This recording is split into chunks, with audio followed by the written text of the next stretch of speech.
Hola a todos, muy buenas tardes. Bienvenidos a otra emisión de Seminario de Becarios del CCM. El día de hoy nos acompaña nuestro invitado Eduardo Antonio Torres López del CIMAC y nos va a presentar representaciones irreducibles de superálgebra de Lie, clase 3. El centro es tuyo.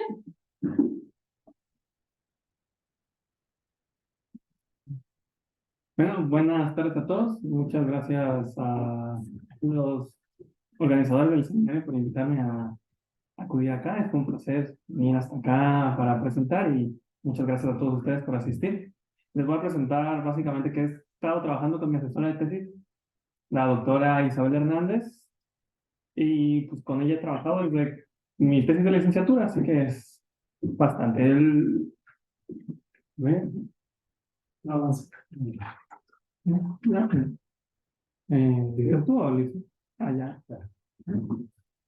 Y en esto va a ser como el panorama general. Vamos a ver, se va a dividir en dos secciones. Primero vamos a hablar sobre las álgebras de Lie y después un poco sobre las superálgebras de Lie y básicamente cómo la teoría de representaciones acá nos ayuda a trabajar acá.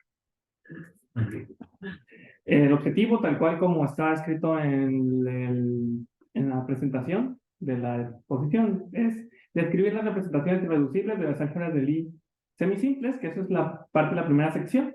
Los resultados principales son el resultado principal es el teorema del peso máximo y vamos a intentar abordar la mayoría de los temas o ideas que se necesitan para no solo entender, sino llegar a este resultado. Y después ya vamos a empezar a introducir qué significa una superálgebra de Lie clásica y pues cuáles son esas similitudes o cuáles son esas cosas que nos ayudan, que tienen las superálgebras de Lie clásicas, que permiten que la teoría de las álgebras de Lie semisimples se pueda utilizar acá. Y justo eso para ver cómo son sus representaciones. Y nos vamos a limitar a lo más bonito, espacios vectoriales de dimensión finita, sobre campos algebraicamente cerrados de característica cero, o sea, los números complejos. Y pues empezamos, ¿no? ¿Qué es una álgebra de Lie? Aquí siempre vamos a trabajar sobre espacios vectoriales. Una álgebra de Lie es un espacio vectorial. Vamos a trabajar dimensión finita. Hay que especificar el campo sobre el cual está. Y este siempre está dotado de un corchete, un producto, el cual le llamamos corchete de Lie. Este cumple estas dos propiedades. La primera, que se llama antisimetría, y la segunda, que se ve como un carrusel. Tomamos tres elementos, los asociamos de una forma específica y pues los movemos así, o como girando en un carrusel, ¿no? Y esa es la identidad de Jacobi. Ahora, justo la antisimetría se llama así, se da en términos de un elemento, pero se llama así porque justamente nos dice que conmuta. Los elementos cambiando el signo nada más.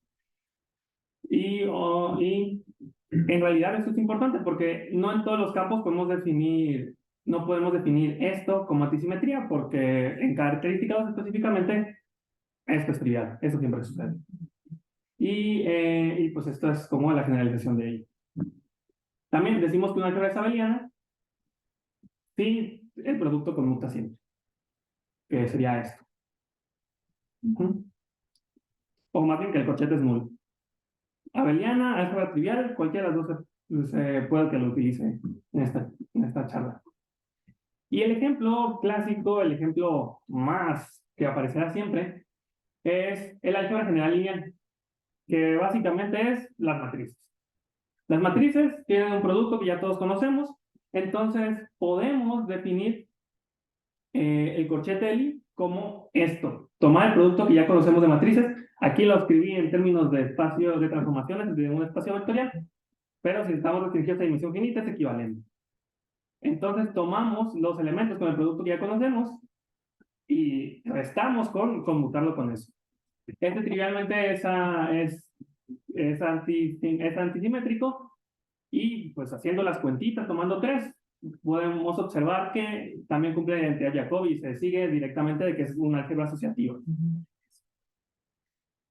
Y pues las notaciones que vamos a utilizar es EL así en letra gótica, en letra fracture, de B cuando nos referimos a un espacio en general y Cuando nos refiramos a las matrices de dimensión n sobre el campo específico, pues utilizamos habitualmente esta notación. Y pues aquí en esta teoría algebraica también tenemos las nociones que hay en la teoría de anillos, que son como subcosas, ideales, morfismos. Primero, pues una subálgebra es primeramente un subespacio vectorial, el cual, sí, un subespacio vectorial, el cual pues es cerrado bajo el producto, lo mismo que sería un subanillo, y un ideal, lo mismo que sería un ideal. Un subespacio vectorial, el cual, si lo multiplicamos por un lado, pues por cualquier elemento de la álgebra, pues nos mete ahí dentro, ¿no? Algo que consume. Y la notación usual es esta.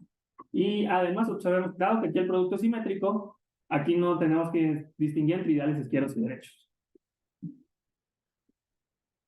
Otras definiciones que aparecen es la definición de álgebra soluble, que viene dada así. Tomamos como el corchete de todos los elementos de G y eso que nos resulta le llamamos álgebra derivada. Luego a la álgebra derivada le calculamos nuevamente su álgebra derivada. Volvemos a tomar la derivada enésima con esa, tomamos el corchete y tomamos el siguiente elemento. Y eso le llamamos serie derivada. Y otra cosa que se llama la serie central descendente, que es casi lo mismo, pero aquí dejamos fijo a la álgebra grandota, a la álgebra inicial. Estas dos cosas resultan ser ideales, uno está contenido dentro del otro, y además, y la definición de álgebra soluble está dado en términos de estos dos. El álgebra soluble es si la álgebra derivada en algún momento se estabiliza y te da el cero, y nilpotente si la serie derivada se estabiliza y llega al cero, y la serie central descendente nos dice que es nilpotente, con lo mismo. Y pues nos restringiremos en este trabajo a esta exposición, al área pues, más estudiada, en cierta medida la más sencilla, porque esta se ha podido clasificar y todo esto, que son las álgebras de Lie semisimples. Primero, pues, si tenemos una álgebra de Lie de dimensión mayor a 1, decimos que esta va a ser simple si no tiene ideales propios o triviales. La misma idea en anillos. Y decimos que va a ser semisimple si no tiene ideales solubles, no triviales. O muy parecidas. Restringimos o decimos que, bueno, pedimos esta condición de dimensión porque si no, pues podríamos tener que la álgebra de dimensión 1 es una álgebra trivial y aparte simple, y eso como que no nos sirve de nada. Y también hay que observar que si es semisimple, va a ser simple. Y además, no va a ser ni potente ni soluble. Yo también lo puedes calcular tus áreas, vas a ver que como son ideales, pues tendrías que tener unos ahí triviales, solubles o nilpotentes. Ejemplo de álgebra simple, y este ejemplo es como muy importante porque va a aparecer en todos lados de las álgebras de Lie. Es el álgebra especial lineal, que básicamente son todas las matrices cuya traza es R. Y pues se prueba que esta es una subálgebra, también además es un ideal de la álgebra general y es simple. En el caso n igual a 2 es particularmente más importante porque en algún momento vamos a ver que esta aparece en todas las álgebras simples y semisimples. Esta es la base usual que se toma después de la notación de matrices habitual. La E como ¿cómo se llama? La inferior derecha, F inferior izquierda y la H la diagonal. Pues así construimos CL2 y también solo podemos caracterizarla por sus corchetes.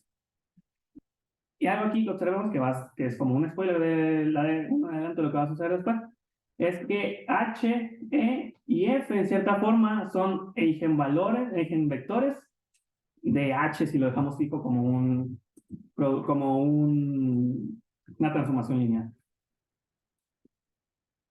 También les dije que había la idea de morfismos como en ideales, y de hecho ni siquiera les he dicho que es una representación, que es lo que venía como primera palabra del título. Un morfismo, pues es lo que te imaginas. Aquí necesitamos que sea una transformación lineal, porque es un espacio vectorial, entonces tiene que ser un morfismo de espacios vectoriales, y además necesitamos que conserve el corchete. Nada más. Y una representación, en general, es cualquier morfismo que vaya de un álgebra a un espacio general lineal, un álgebra general lineal. Y el ejemplo que siempre vamos a tener es, en abstracto, va a ser la representación adjunta, que es una representación que va de G al general lineal del espacio del álgebra ya misma. Y se define tal cual, dejando el producto por la izquierda. Dejamos fijo el elemento por la izquierda del corchete y ya. Tenemos una transformación lineal. Y se puede probar y probamos a pura mano que esto es un morfismo de álgebras de Lie. Y también tenemos la noción de que son dos representaciones equivalentes. Si tenemos dos representaciones, estas son equivalentes y este diagrama conmuta. Más bien, si existe un isomorfismo de espacios vectoriales, o sea, una transformación biyectiva, lineal, el cual haga como que conmute con estas dos representaciones. Observen que esta transformación lineal se define para cada elemento, cambia para cada elemento del álgebra de Lie, ¿no? Así que pues tiene que conmutar con todas a la vez. Y además tenemos esta idea de representación, es la análoga a la idea de un módulo, y tenemos la idea de un módulo irreducible. Esto es, si no tiene ningún subespacio invariante no trivial, porque los triviales siempre son el completo y el espacio nulo. Un espacio invariante es uno el cual, si lo aplicamos con cualquier elemento, pues a todo el espacio lo manda en sí mismo y ya, ¿no? Perfecto. Y decimos que es completamente reducible, que sería como un módulo semisimple, si lo podemos partir en subespacios cuya representación inducida, o tomando la restricción en cada elemento, con cada elemento, es una transformación irreducible, ¿no? No les comenté, me pueden detener en cualquier momento si algo no queda claro, porque parte es como la idea que se entienda primero esto, ¿sabes? Y pues esto resulta muy bonito en las álgebras de Lie simple y semisimple por el teorema de Bayes. Porque en general la representación puede ser muy fea y pueden ser cualquier cosa. Digo, ya lineal no es tan fea, pero justo en las álgebras de Lie semisimples tenemos que todas las representaciones van a ser completamente reducibles. Y eso pues las hace bastante bonitas. Así que nos podemos restringir a solo estudiar representaciones irreducibles de las álgebras de Lie semisimples, porque pues, las otras son suma de ellos. Y además, si tomamos la representación adjunta de cualquier álgebra de Lie semisimple, nos dice básicamente que es suma de álgebras de Lie simples. Así que nos podemos restringir no solo a estudiar representaciones irreducibles, sino de álgebras de Lie semisimples, sino a estudiar representaciones irreducibles de álgebras de Lie simples. Este es un resultado muy fuerte y de hecho probar que una álgebra de Lie semisimple se parte en álgebras de Lie simples se necesita saber antes para llegar a este resultado. ¿Y esto, o sea, deja de ser cierto si la álgebra es real? ¿O? No estoy seguro. O sea, depende de la característica. Sí, depende mucho, esto sí depende mucho de la característica, resultados anteriores. Cosas como el lema de Schur requieren fuertemente que sea algebraicamente cerrado, por ejemplo. Y el lema de Schur se utiliza para estudiar las representaciones y justamente estas arrancas. No podría decirte que no, pero no es tan sencillo. Como les dije, esta es L2, el álgebra de especial lineal va a aparecer en todos lados. ¿Y cómo son las representaciones de esta? Son algo así. Existe siempre una base para la cual la imagen del elemento H es diagonalizable. Y así podemos partir al espacio vectorial en eigenespacios, ¿no? En espacios de H. Y además, bajo esa base va a suceder que E y F actúan de esta forma, mandando de eigenespacio en eigenespacio. Muy estrictamente, si tenemos un eigenvalor específico lambda, va a mandar F a lambda menos 2 y E a lambda más 2. Estos son un número finito, entonces, porque es de dimensión finita, entonces en algún momento siempre te van a anular, ¿no? A todos el elemento si lo iteras muchas veces. Y en particular, los eigenvalores que toma son estos. Si tenemos la dimensión de B fija, estos van a ser los eigenvalores que tome H. Y podemos ponerlos más estrictos y tomarlos de tal manera que estos sean los elementos, bueno, los coeficientes matriciales de las representaciones de Y. Pero lo más interesante es que justamente para cada dimensión tenemos una representación. Y esto va a aparecer mucho después. Ahora, justamente dije que nos restringamos a álgebras de Lie simples y sus representaciones irreducibles. Ahora, dado un álgebra de Lie, esto es en general, podemos definir semisimple, el elemento nilpotente, de esta forma: si la imagen adjunta, o que es la representación adjunta, es diagonalizable. Y nilpotente, sí, es nilpotenco, ¿no? Una álgebra decimos que es toral si todos los elementos son semisimples, básicamente si todos los elementos son diagonalizables, entre comillas, adiagonalizables. Y entre unas cosas que se saben es que toda subálgebra toral de una álgebra de Lie simple va a ser esa abeliana. Dos resultados fuertes que tienen nombre es que si todos los elementos son nilpotentes en una álgebra de Lie, entonces el álgebra es nilpotente. Esto se llama teorema de Engel y eso se puede ver justamente como matrices de que si todos los elementos, si el álgebra es nilpotente, si solo sí tiene todos los puedes poner como triángulos, todos los elementos los puedes ver como matrices triangulares superiores en dimensión finita. Y la descomposición, y esto de la descomposición de Jordan-Chevalier, es la descomposición de Jordan que todos conocemos de diagonalizar matrices. Nos dice que en una álgebra semisimple podemos partir un elemento en dos únicos, los cuales uno es semisimple y otro es nilpotente, que es lo mismo pero en matrices, pero aquí en el álgebra, ¿no? O sea, sabemos que esta definición de semisimple no depende de este elemento en sí, depende de cómo se ve en la adjunta en otro espacio. Pero aquí ya nos dice que en estos casos esto es único, casi como si tuviéramos ahí mismo. Y estos dos resultados nos garantizan que va a existir una subálgebra toral no trivial. Básicamente porque en otro caso tendrá que ser nilpotente. Y ya sabemos que en los casos de las álgebras semisimples esto es falso. Y esta subálgebra toral que tomamos es importante porque esta va a tener una función muy parecida como el H en los SL2 en el espacio de dimensión 2, pues también, ¿no? Pero dije otra cosa. Llamamos a la álgebra H a una subálgebra de ¿qué? De Cartan, si es toral y maximal. Y en el caso semisimple, en el caso semisimple es únicamente porque la definición en general es que sea soluble o... Perdón, no se lo digo porque no me acuerdo bien. Pero no es eso.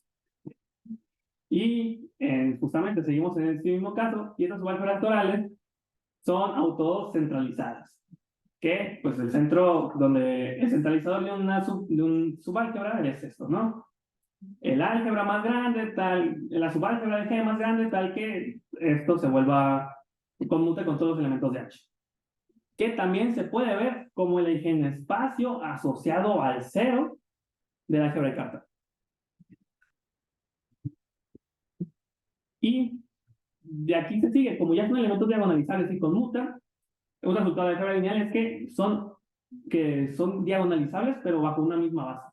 O más bien existe una base en la cual todos son diagonales. Y ya tenemos que son diagonalizables, entonces podemos tomar una base en la cual nuestro espacio, nuestra álgebra sea como eigenvalores de esta álgebra de Cartan. Evidentemente, eigenvalores de todos los elementos de la imagen adjunta de la álgebra de Cartan. Así los vamos a notar como G subblandas y básicamente son eigenespacios de G sobre las transformaciones A de H. Y estos no son tal cual valores en C, sino que son funcionales, porque para cada H puede cambiar el valor. Y justo esto que les mencioné, que el higiene-espacio asociado al funcional cero, pues es descentralizado, que en este caso será el álgebra de Cartán. A todos los funcionales que nos definen un higiene-espacio, lo vamos a llamar raíz, y esto nos permite, y esto nos da esta descomposición, al cual le llamamos descomposición de Cartán, en la cual, pues es tal cual una composición de higiene-espacios. Y algo interesante es que estos funcionales tienen propiedades de espacio euclidiano, de una colección de subespacio euclidiano, la cual les hace llamarse sistema de raíces. En particular, para definir ese espacio euclidiano, esa geometría ahí, pues en el espacio dual tenemos que definir la forma de Cartan-Gillies, que es una forma bilineal que va de G cruz G a F. Y pues la definición es tal cual la traza de componer las dos adjuntas de los elementos. Aquí qué propiedades menciona. Es una forma de Cartan-Gillies. Entre otras cosas, es simétrica, es no degenerada en las operaciones, en las álgebras de Lie simples y semisimples, y de hecho se restringe a la álgebra de Cartan. Y esto es importante en el sentido que nos define tal cual un isomorfismo entre H y su espacio dual. Así que pues tenemos esta inyección, podemos definir así. Podemos asignarle uno dado la álgebra de Cartan, y justo esta forma bilineal inducida a los elementos. Ya los tenemos acá, pues los tomamos acá con la misma relación, entonces podemos inducir esta misma forma bilineal allá y también va a ser una forma lineal no degenerada, la cual va a funcionar como un producto punto, básicamente, y eso es lo que eso es ese espacio euclidiano, esa estructura euclidiana que les decía en el espacio dual, pero realmente no va a hablar mucho de eso. Esta es composición pero justo eso nos da resultados como estos. Esto es una de las propiedades de un sistema de raíces que genera todo el espacio dual. El único múltiplo de una raíz va a ser menos ella misma. El corchete de esto es un espacio de dimensión 1 que va a ser únicamente este elemento que fijamos anteriormente con la biyección de la forma lineal. Y esta es la parte como más curiosa que aparece, que si tomamos como cierta terna de elementos, uno en espacio, en el espacio negativo, bueno, del funcional negativo, y un elemento H que en realidad es un múltiplo de este, resulta que esos son una subálgebra isomorfa a SL2. Y pues estas son otras propiedades del sistema. Justamente esto nos dice que es un sistema de raíces que es isomorfo bajo reflexiones definidas por los mismos elementos, y esto nos dice que la parte son elementos en una látice. Justamente esto que les mencioné es muy importante porque nos da varias propiedades de las representaciones. Tomamos un H, tomamos a G y pues la vemos así. Básicamente si tomamos una raíz de G, ya ves que lo podemos partir en todos sus eigenespacios. En sus eigenespacios nos transforma toda la álgebra. Entonces, si tomamos cualquier raíz, podemos tomar un negativo y además podemos tomar el elemento que se consigue con el corchete de estos dos y como que nos forma una subálgebra de SL2, una subálgebra isomorfa de SL2. Y eso con todo. Así que toda álgebra de Lie simple es como cruzar un montón de álgebras de SL2 y hacer un producto entre ellos. O sea, no es tan simple porque no sería la suma directa, pero sí está como metida ahí en todos lados. Esto es lo que les decía. Bueno, dado que es un sistema de raíces, podemos definir lo que se llama como base, que básicamente es una base de todo el espacio dual, el cual además hace que estos elementos sean una suma positiva o negativa de estos. Y nada más quería mencionar eso. Y ya, eso ya nos mostró, justo, nos partió el álgebra de Lie simple o semisimple en eigenespacios. Nos dijo cómo es la representación adjunta. Pero, ¿cómo son todas las resto de representaciones? Pues muy parecido. Se puede ver también que no solo estos son diagonalizables, sino que, dado cualquier representación, la imagen del álgebra de Cartán va a ser diagonalizable. Y podemos, nuevamente, vamos a partir de todo nuestro espacio de representación en el subsistema en espacios, y en vez de llamarle raíces, solo les vamos a llamar pesos. A los espacios les llamamos espacios de pesos, y tiene esta propiedad de que se comportan los pesos y las raíces muy bonito. Si tomamos un espacio de peso fijo y lo multiplicamos por una raíz, eso nos va a mandar a el eigenespacio del peso más la raíz. Esto que es finito es porque es un espacio de dimensión finita, pero es como un poco sorprendente. Y ahora sí, eso pues ya es como que, pues ya nos dijo, ¿no? ¿Cómo son todas las representaciones diagonalizables bajo el álgebra de Cartán? Y se comportan bonito. Y de hecho, esto, como todos estos eigenvalores, nos podrían ya caracterizar a la representación, ¿no?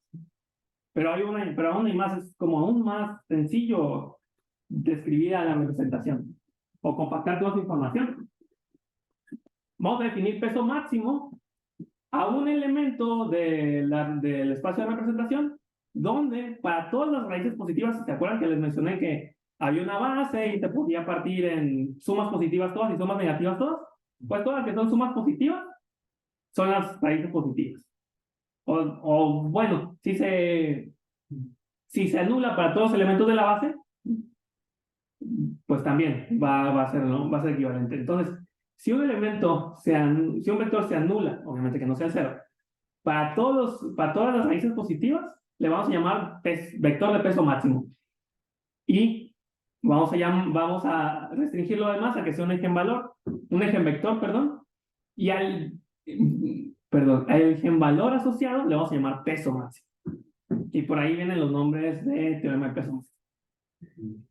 Y esto siempre sucede como sucede en SL2, porque acordemos que este nos va a mandar, por ejemplo, el X alfa nos va a mandar el B, nos va a mandar a BL más alfa, y después a BL más alfa 2, más alfa, perdón, y así sucesivamente en algún momento ese BL más K alfa tiene que ser 0, porque no hay tantos eigenvalores, no hay tantos eigenespacios.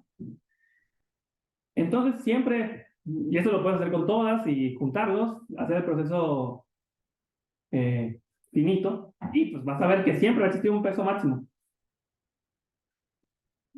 Peso máximo. Pero, sin embargo, en estas álgebras semisimples, con representaciones irreducibles, va a haber un único peso máximo. Va a haber un único peso maximal y por eso lo llamamos peso máximo. Y después, otros dos conceptos que vienen es la definición de un funcional en el álgebra dual, en el álgebra de Cartán dual, es enteros y pues esto, ¿no? Si al evaluarlo en todos estos h subalfas, pues es un entero, y además decimos que es dominante si al evaluar esos h subalfas es mayor o igual que 0. Entre otras cosas, las raíces y los pesos siempre son enteros.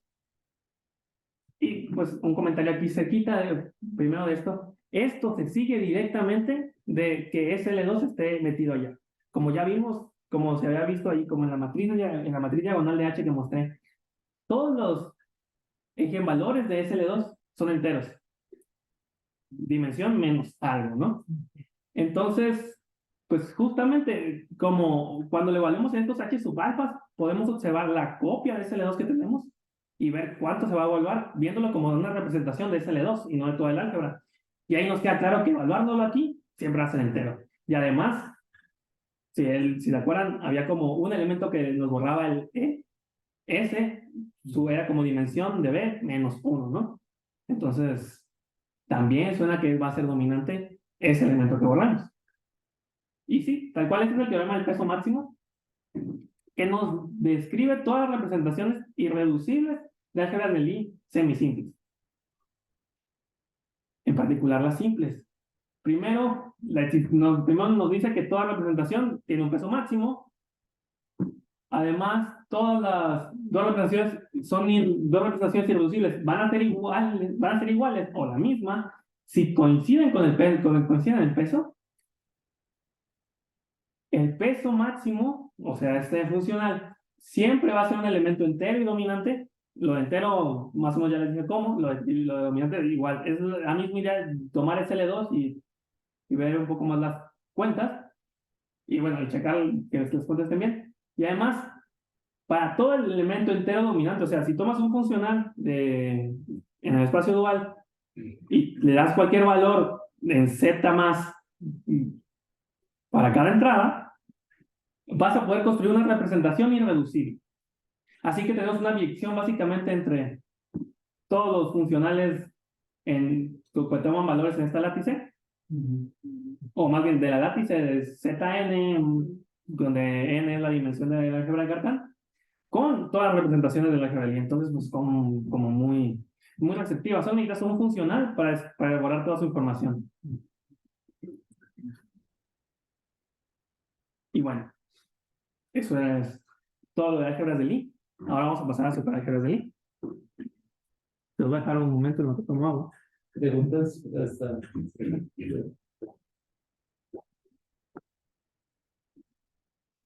Y la verdad es que todo está muy bueno. Todo aquí llegas a un resultado como muy bonito porque es como álgebra lineal, diagonal. Toma la transformación, diagonalízala y eso te la describe bonito. Pues aquí, pues la representación, toda la diagonalizas y te queda bonito. Y son necesitas ver uno de esos eigenvalores para, no cualquiera, pero uno, y te va a decir cómo es completamente. Entonces, ahora pasemos a la parte super. Una superálgebra de Lie es una generalización de las álgebras de Lie. En esta partimos a los espacios vectoriales, que les vamos a llamar superespacios. A todos le podemos llamar super antes en este momento, pero a veces es muy cansado. Y con eso de super, solo me refiero a que los espacios los dividimos en dos subespacios. Uno indizado por el 0 y otro indizado por el 1. El indizado por el 0 es la parte par y el indizado por el 1 es la parte impar. Y también es un espacio vectorial. Ya ahora sí voy a mencionar los números complejos siempre. Y pues definimos el producto, pero este producto se tiene que comportar bonito con esta indización que le dimos. Exactamente ese comportamiento bonito es que si multiplicamos a un elemento de la parte G sub I con la parte G sub J, nos tiene que mandar a la suma de los dos. Y aquí lo indicé en 0 y 1 porque estamos indizando en Z2. Así que si multiplicamos G0 con G0 nos manda el 0, G1 con G0 nos manda el 1 y G1 con G1 nos manda exactamente al 0. Y ya, esos son todos los productos básicamente. Y es casi igual, tiene propiedades, se define con propiedades lineales análogas a la antisimetría y la identidad de Jacobi. Y estos apellidos grabados solo yo se los puse, no es notación habitual llamarlos así de hecho. Que es lo mismo de la antisimetría, pero aquí le estamos metiendo un signo con el producto de algo que llamamos grados. Y lo mismo aquí, es el mismo carrusel, la identidad de Jacobi, pero a cada sumando le agregamos un -1 a algo de los grados. No escribí que es un grado. Los elementos, creo que no lo mencioné por si no lo escribí después. Un elemento homogéneo de una álgebra, de una superálgebra, es un elemento que esté en uno de estos dos componentes, que sea distinto al 0. Entonces, su grado va a ser específicamente, exactamente el índice. Por ejemplo, si aquí tomáramos un elemento de la parte par y un elemento de la parte impar, pues aquí sería 0 y aquí sería 1. Y 0 por 1 es 0. Y se tacha. Y justamente para el resto de elementos de la álgebra de Lie, esto se tiene que evaluar por linealidad. Si tomas la suma de uno con su componente par y su parte impar, pues lo partes en dos y ahí sí puedes checar, sí puedes utilizar la antisimetría y la identidad de Jacobi con la graduación. Y justo les dije que era una generalización de la álgebra de Lie porque cuando tomamos que el álgebra sea todo G0, esto se Todos estos se vuelven 0 y 0, se tachan, ¿no? Y es la misma que una álgebra de Lie. Y esta cosa se vuelve irrelevante. Así, tal cual, es quitar estas cosas. Y también, ahora todo va a verse muy repetitivo. Definimos el álgebra general lineal o superálgebra general lineal como esto. Tomamos el espacio de matrices y tomamos el corchete con el mismo producto de matrices, pero ahora vamos a ponerle algo de grado. Vamos a poner el mismo coeficiente que le pusimos a la antisimetría a un lado del menos. ¿Y cuáles son estas partes homogéneas, esta parte par y esta parte impar? Estas dos. Si tomamos las matrices, pues van a ser como los cuadrantes de la diagonal, va a ser la parte par, y los cuadrantes los cuadrantes que restan van a ser los que conformen la parte impar. En realidad eso resulta una álgebra graduada solo con tomar el espacio de matrices y partirlo así, porque cumple eso de que el producto se comporta bonito con la indización. Pero además, tomando el corchete, ya podemos probar la identidad de Jacobi y todo eso. Y también tenemos las mismas ideas de ideal, morfismo, representación. Pero aquí tenemos que pedir que también los ideales y los morfismos, y más bien los subalgo y los morfismos, se comporten más o menos bonitos con respecto a la indización. Los subespacios los decimos que es un subespacio graduado, ¿sí? Lo podemos partir también a ese en las mismas, con una graduación coincidente. O sea, que se pueda generar intersectándolo en la parte par, intersectándolo en la parte impar. Y los morfismos los tienen que mandar a, como, recuerden, estos son serían dos superálgebras, entonces nos tendría que mandar la parte par en la par y la parte impar en la impar, para que sea morfismo.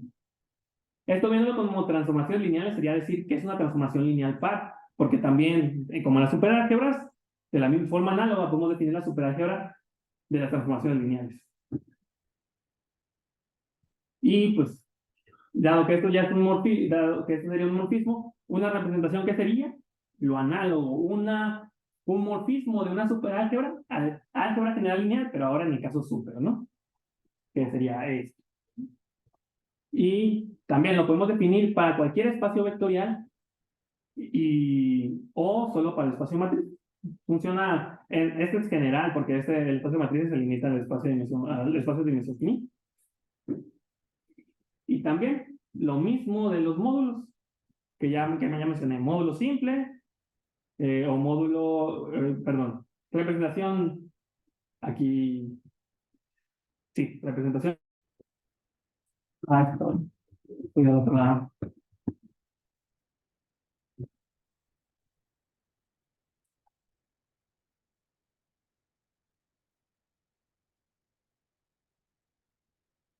La representación adjunta ya la podemos definir de la misma forma, y la forma de Cartan-Killing se define de una forma muy parecida, al cual le llamamos supertraza, que es como tomar la traza, como restar dos trazas. Y también cumple un papel similar, pero aquí la diferencia es que esta forma de Cartan-Killing no siempre va a ser no degenerada. De hecho, a veces va a ser cero. Sin embargo, lo que sucede en ambos casos es que todas las transformaciones, todas las formas bilineales que se comportan bonito con la representación adjunta o con el corchete de Lie, forman un espacio de dimensión a lo más 1. La única diferencia es que en las álgebras de Lie siempre sucedía que lo podías generar por el álgebra de Cartan. Aquí ya no siempre es así. Y ahora, pues una álgebra de Lie simple se define lo mismo, pedimos que no sea abeliana y pedimos que no tenga ideales no triviales. Aquí los ideales propios, recuerden que son un poco más restrictivos. Podríamos tener la propiedad ideal, eso de que multiplicamos por la derecha y por el álgebra y nos manda al ideal. Sin embargo, si este no está partido en su parte par y su parte impar coincidente, entonces no le podemos llamar propiamente ideal. Así que como que son un poco, podríamos pensar que sí tiene ideales a veces, pero resulta que en las álgebras de Lie simples, en las simples, no sucede. Y pues tenemos el análogo al al álgebra especial lineal. Aquí ya no le puse super, pero también le podemos llamar super, que es lo mismo. Estos son los elementos del general que tienen supertraza. Esta es la supertraza. Dado esta partición de matrices, la supertraza de X va a ser la traza de A menos la traza de R. Y esta es una álgebra simple casi siempre. Bueno, casi siempre no es un término formal. O sea, es cuando los dos índices sean distintos, el M y N, pues esta va a ser simple, además que eso sea mayor o igual que 1, y además, si este ya no es simple, pero si tomamos el cociente sobre el espacio generado por la identidad, porque aquí sí puede caber la identidad, ahí sí va a ser esta una subálgebra simple. Bueno, una superálgebra de Lie simple. Y excepto también cuando la dimensión es 1. Así que está como muy chistoso. Pero bueno, es como es completamente el análogo. Y todas las superálgebras de Lie simples están clasificadas. Y justamente yo les voy a hablar de región de Riemann. Estas son las clásicas. Ajá. Y ya queda poco tiempo. Básicamente, una álgebra de Lie ya ves que tenemos dos elementos, ¿no? La parte par y la parte impar. El corchete definido aquí, con un elemento par y un elemento impar, nos define una representación. Básicamente tomando esto, ¿no? El rho de G en H es el corchete, entonces es una representación de G0 en G1. Y decimos que una superálgebra de Lie es clásica si esta representación es completamente reducible. ¿Es una representación de una álgebra de Lie? No de una superálgebra de Lie. Y entre las implicaciones que tiene, primero es que la parte par va a ser reductiva. Y si la parte par es reductiva, el álgebra generada, que es esto, es semisimple. Por lo tanto, podemos considerar su álgebra de Cartan. Y más aún, el álgebra de Cartan de la álgebra reductiva, que es la parte par en este caso, va a ser el álgebra de Cartan de la álgebra semisimple, esta, sumando del centro. Pues porque esto es la definición, bueno, no es la definición, pero es ¿cómo se dice? Una equivalencia de álgebra reductiva. Y además, o sea, tenemos esto, esta va a funcionar igual como una álgebra de Cartan. En las álgebras de Lie semisimples va a funcionar como una álgebra toral. O sea, estos elementos son diagonalizables y como ya sabemos, las representaciones del álgebra de Cartan de una álgebra simple es diagonalizable, ¿no? Pues también la reductiva va a pasar lo mismo. Entonces, estas dos cosas, tanto la adjunta restringida a la parte par y la representación de la parte par en impar, van a ser transformaciones lineales simultáneamente diagonalizables. Y eso nos dice que la adjunta completa de la superálgebra son transformaciones diagonalizables. Y pues como simultáneamente diagonalizables. Así que tenemos la misma descomposición en eigenespacios con esta nueva álgebra de Cartan. No la definimos en torno a la superálgebra tal cual, de hecho la definimos en torno a la parte par del álgebra. Si se dan cuenta, aquí tomamos tal cual el álgebra de Cartan de la álgebra derivada de la parte par, pero también nos parte en esto tan bonito que son eigenespacios. Y aquí ya es cuando checamos que no es tan bonito como en las álgebras de Lie. Primero, esta propiedad de ser un sistema de raíces, que son muchas propiedades en realidad, no te cumple. No siempre. Una de las cosas principales que tenemos es que podemos tener una raíz y podemos tener dos veces la raíz en estos valores. Y esas son algunas de las cosas que no cumplen las superálgebras. Pero si te das cuenta, no es que no las cumplan, sino que es que son unas propiedades un poquito más débiles que las que tenemos en las álgebras de Lie. En la álgebra de Lie siempre sucede esto, ¿no? Como les mencioné, se autocentraliza la álgebra de Cartan. Aquí a veces, casi siempre se va a autocentralizar, y si no, tampoco es tan feo, la vamos a poder ver como un subespacio con dos veces la dimensión de la álgebra de Cartan. Aquí, no sé, creo que no se los mencioné, pero los eigenespacios asociados a las raíces siempre tienen dimensión 1. Acá tampoco. Aquí a veces van a tener dimensión 2. No solo esto que ya les había mencionado, que pues puede estar dos veces la raíz. Aquí, pues no. Y la forma de Cartan-Killing, que no siempre es degenerada. Pero, sin embargo, tenemos acá atrás todas las álgebras todas las superálgebras de Lie simples y todas las superálgebras de Lie clásicas. Entonces, lo primero que puedo hacer es checar cuáles sí, cuáles no cumplen eso y estudiarlas tal cual. Y justamente esas cumplen un resultado muy parecido al teorema del peso máximo. Sin embargo, justamente la parte en la que no va, aunque se vean tan parecidas, aunque cumplan esas propiedades, la parte que no es tan bonita es la que, bueno, aquí ya no lo escribí, perdón, es la que nos definía el álgebra especial lineal en las álgebras de Lie. Allí siempre estaba metido en todas. Aquí también va a estar metido más o menos en todas, al menos en la parte par, pero luego en la parte impar no siempre aparece. Entonces, pues ya ahí es justo cuáles son los funcionales que nos caracterizan. O sea, ¿existe como una biyección de todos los funcionales o no? ¿Quién sabe? Y para mostrarles que estas diferencias no son solo que son resultados débiles más difíciles, que solo es más difícil de probar y no se ha llegado a eso, pues aquí está un contraejemplo de algunas cosas. Este es L2, que es entre el cociente de la identidad, que es una álgebra de Lie simple, como mencioné. Podemos tomar estas. Tal cual, estos elementos E y J son los elementos canónicos del espacio de matrices. Ya saben que tomamos renglón 1, columna 2, ahí le ponemos un 1 y el resto ceros. Entonces, estos son como los elementos de la parte par. Estos H los llamé así porque van a formar el álgebra de Cartan. Son elementos son los únicos elementos de la diagonal de esta álgebra. Y pues los corchetes se terminan definiendo así. Bueno, entre todo, podemos calcular todos los corchetes a mano. Y observemos esto. Si tomamos el genes, el H1 y el H2 y lo evaluamos en E13 y E14 y E42, son en valores como seguramente estamos esperando, pero acá tienen el mismo valor asociado. 1 menos 1, 1 menos 1. Así que el espacio de raíces asociado a estos dos es el mismo, así que tendría dimensión 2. Y de hecho, en particular, este es el sistema de raíces y sus espacios asociados. En la parte par no tenemos ningún problema, realmente, porque esto es el sistema de raíces de una álgebra de Lie. Es como si nos restringiéramos a dimensión 4, cortáramos.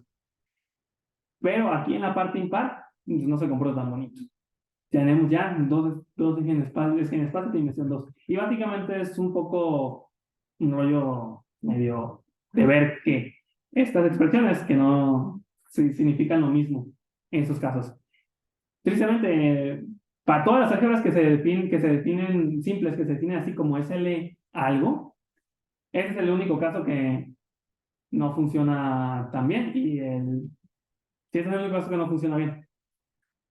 Y el SL11 que ni siquiera es simple. Y pues podemos calcular su forma de Cartan a manita y podemos ver que es degenerado. No, sí, digo, se pueden hacer las puntitas. En este caso calculamos la forma de Cartan como en general para toda el álgebra general y como es un ideal la restricción nos va a dar la forma de Cartan en la álgebra especial. Ya, y pues tal cual. No, pues sí, estas propiedades no siempre se cumplen y es algo que hace más difícil el estudio de sus representaciones. Ajá. Degenerado es eso, de que se anulan. De que se anulan. Bueno, degenerados. Lo voy a escribir. Aquí está. Degenerados es que exista un H tipo, así, poco, ¿no? Tal que esto se hace. H. Esto no significa que sea generado. Y es un poquito más grave aún, o sea, no solo es degenerada, sino que es nula. Okay. Pues creo que esto era. ¿Con esto acabamos la presentación? ¿Alguna duda? Gracias.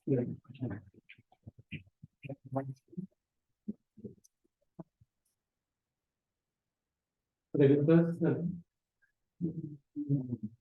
No sé, como que yo tengo curiosidad, ¿dónde aparecen como que esos alfas? Como de forma más o menos natural.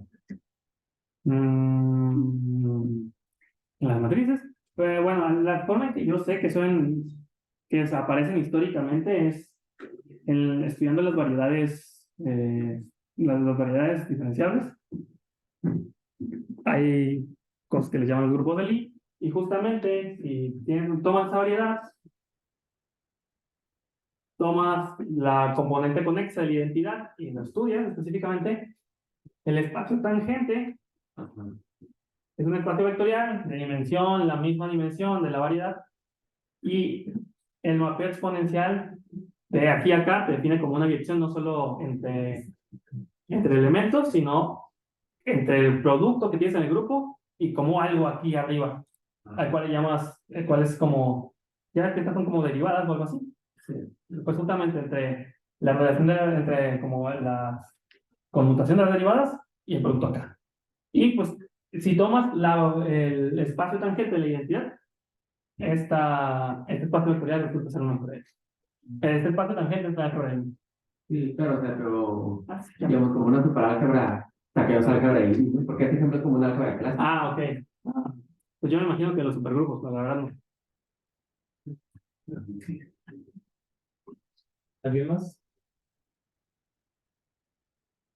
Para clasificar las superálgebras de Lie. Las simples, específicamente en el artículo de CAT, utiliza Z graduaciones. No lo he leído en profundidad, pero en particular estudia, o sea, se puede hacer una graduación de una álgebra con cualquier grupo, en particular con el grupo Z, ¿no? El grupo de los enteros. Entonces, esas álgebras también cumplen algo que es Z graduación. Bueno, también nos puede graduar con el grupo con los enteros, y en particular, como hay unas grabaciones muy específicas que son las que empiezan en -1 y se van para adelante, y estudia estas cosas. De ahí las clasifica.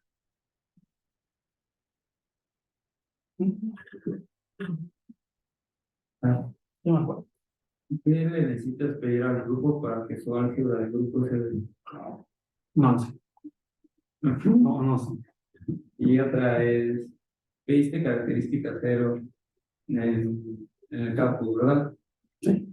No hay manera de darle la vuelta, o sea, pedirle característica P, pero ya usar, no sé, alguna restricción a la dimensión. Pues en las pruebas sé que se usa la característica cero. Bueno, tú dijiste que es una característica cero, pero yo supongo que es para. Porque aparecen sumas. Ajá. Y Eh, le puede dar la vuelta. en particular, bueno, es que tendría que restringir. Hay unos resultados en los cuales sí aparece tal cual, tal cual que tengas la diagonal y sumas todo. Calculas tu trazo y ves que sea cero. Y ves que todos sus valores son cero. Eso sería como, dependiendo de la característica, como restringir la dimensión, ¿no? Sí, pero Ahí podrías, como sí, decirlo, pero dar restringiendo la dimensión no solo en álgebra, sino en las representaciones que tomas. Pero podría ser, se estudian las clasificaciones de las álgebras de Lie, y me imagino que las superálgebras también, en características finitas también, pero se busca mejor utilizar otras herramientas. Eso lo que copias todos los datos, sí, eso pasa. ¿alguien más? Yo tenía una pregunta, era cuando defines sistema de raíces, no entendí esa definición. O sea, ¿qué es una raíz en este caso? Una raíz, básicamente, aquí en este contexto, es un ejemvalor de la representación adjunta del álgebra. Pero un sistema de raíces en abstracto es, tú tienes un espacio vectorial, y tal cual, y tomas un subconjunto, el cual te cumple ciertos axiomas. Y además no solo sea un espacio vectorial, es un espacio euclidio, esto es que tenga algo como un producto punto. Entonces estas cosas tienen que, por ejemplo, justamente esto, el span de la raíz tiene que ser todo el espacio vectorial. Los productos juntos nos permiten definir lo que es una reflexión de un elemento. A los padres los denotan como z sub alfa. Y por ejemplo, tiene que ser cerrado bajo todas las reflexiones de este elemento. Entonces, como C, sigma sub alfa de beta, tiene que, de nuevo, estar en el espacio de la raíz. Y entre otras propiedades, tiene que tener coeficientes enteros. Esto que yo menciono de que si alfa está, entonces, ¿cómo se llama? Alfa por el campo, bueno, con intersección con esto, tiene que ser menos alfa. No siempre lo pides, por ejemplo, en las álgebras de Lie reales, tomas algo que le llaman sistemas de raíces no reducidos, en los cuales esta propiedad la quitas y dejas que aparezca 2 alfa. Se generaliza el pero son estas propiedades, es un espacio, como un subconjunto chiquito de un espacio. Y si lo último era, cuando tienes aquí, defines la superálgebra, ahí como que las estás graduando con Z2, ¿no? Sí. Pero se puede con otros.